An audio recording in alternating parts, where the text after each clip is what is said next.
Familia querida, el Señor les bendiga y les guarde. Cristo, el mundo y el anticristo es el tema de hoy. Primera de Juan 2, del 1 al 27. La lectura en un año, Salmos 3, Génesis 6 al 7 y Lucas capítulo 6. Hijitos míos, estas cosas les escribo para que no pequéis. Y si alguno hubiere pecado, abogado tenemos para con el Padre, a Jesucristo el justo. ¿Es posible que un ser humano nunca peque? La Biblia dice que no, que siempre pecamos, que no hay ser humano que no haya pecado. No hay justo, no hay ni siquiera uno. Todos pecaron y están destituidos de la gloria de Dios. Sin embargo, Juan está diciendo, les escribo esto para que no pequéis. Una cosa es pecar y otra cosa es permanecer en el pecado. Cuando pecamos y nos arrepentimos y confesamos, ese pecado es perdonado y borrado. Sin embargo, Juan también dice, tú y yo podemos tener la actitud, la disposición de no pecar. ¿Cuál es la diferencia? Que el que ama a Dios de verdad no se deleita en el pecado, no busca pecar, no añora el pecado, ¿ok? Se aleja del pecado. Contrario al que anda en su pecado, lo justifica, permanece en él, lo practica habitualmente y lo esconde y no lo confiesa. El verso 2 dice, y Él es la propiciación por nuestros pecados, y no solamente por los nuestros, sino también por los de todo el mundo. Propiciación quiere decir el pago. Dice Jesús, usted recuerda que antes se sacrificaba un cordero en propiciación, en pago por el pecado. Lo que está diciendo es, la ofrenda tuya que tú presentas por tus pecados es la muerte de Cristo. Es el mismo Hijo de Dios. Y dice, y esa muerte fue por todo el mundo. Porque a veces pensamos, bueno, eso fue por Juan o por Pedro, no por mí. El enemigo quiere acusarnos. No, dice por todo el mundo.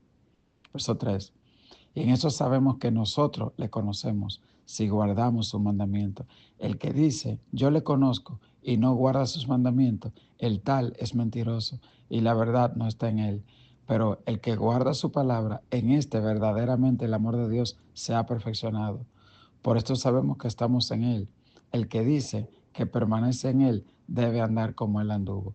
El primer ejemplo que pone Juan de qué tan sincero es nuestro amor en nuestra relación con Dios es que dice, tú permaneces en Él, tú le obedeces, tú guardas sus mandamientos. Jesús dijo lo mismo. Jesús dijo, si me amáis, guardad mis mandamientos. Ok, punto número 1. ¿Qué tan fiel eres tú a los mandamientos de Dios? Eso es una medida de cuán sincero es tu amor por Él versus las cosas de este mundo.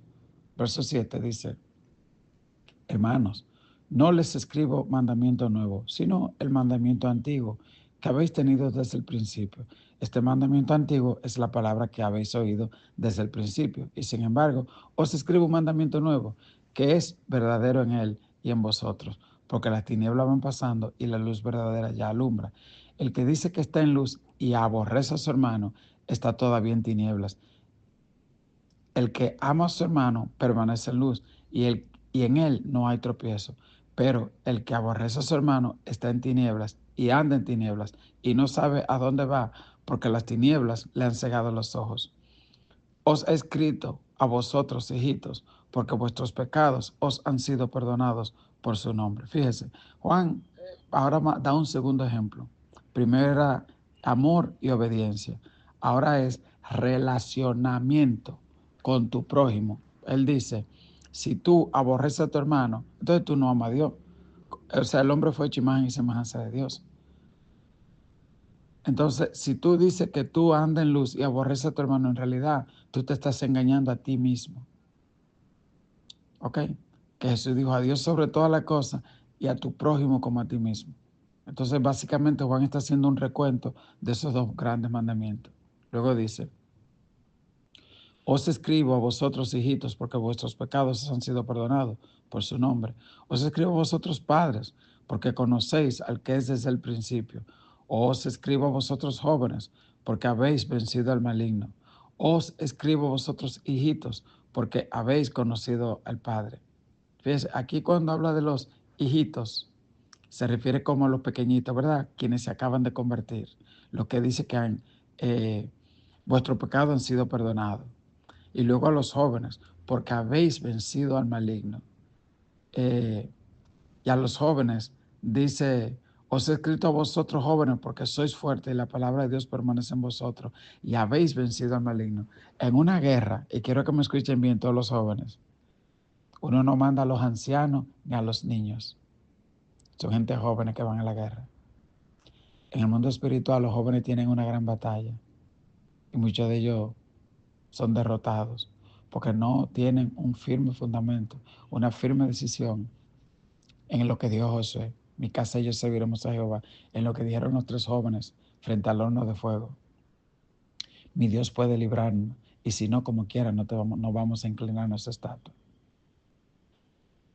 Muchas personas piensan que la juventud es un tiempo para cometer pecados, para darse licencia a los deseos de la carne. Para el contrario, los jóvenes están en el frente de la batalla y ellos también, cuando se disponen a servirle a Dios, pueden ser muy influyentes por medio de su música, por medio de la predicación, por medio de la fuerza que tienen para estar en una campaña, en un evangelismo, en una tarea, esto por aquí, esto por ahí. Los jóvenes. Y le dice, ustedes son fuertes, ustedes han vencido al maligno. ¿Ok?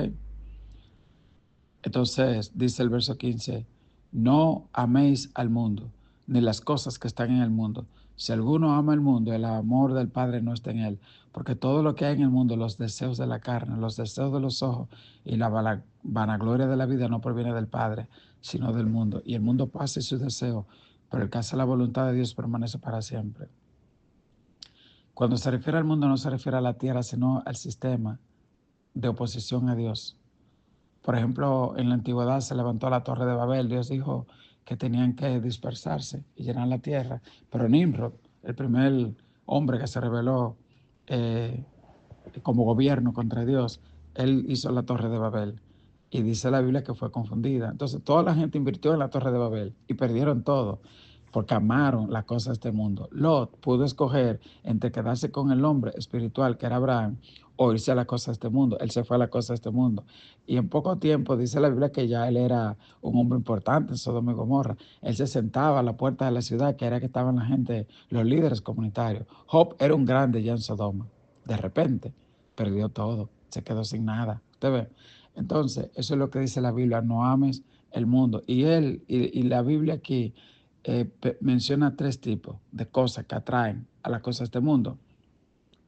Dice, los deseos de la carne. Fíjese que Eva, cuando le presentaron el huerto, dijo que era bueno para comer. Deseo de la carne, comer. Lo próximo, los deseos de los ojos. Y también dice que vio que era agradable. Te sabe. Y luego dice, y la vanagloria de la vida. Entonces Eva fue seducida por esas 3 cosas, por los deseos de la carne, por el engaño de los ojos, por la vanagloria, cuando le dijeron, vas a ser semejante a Dios. Y ella se lo creyó. Y entonces el mundo también nos engaña a nosotros con famas pasajeras. Yo recuerdo cuando estaba ante la moda de los Viper, habían las llamadas chicas Viper. Y después llegaron los celulares de esos que se cierran.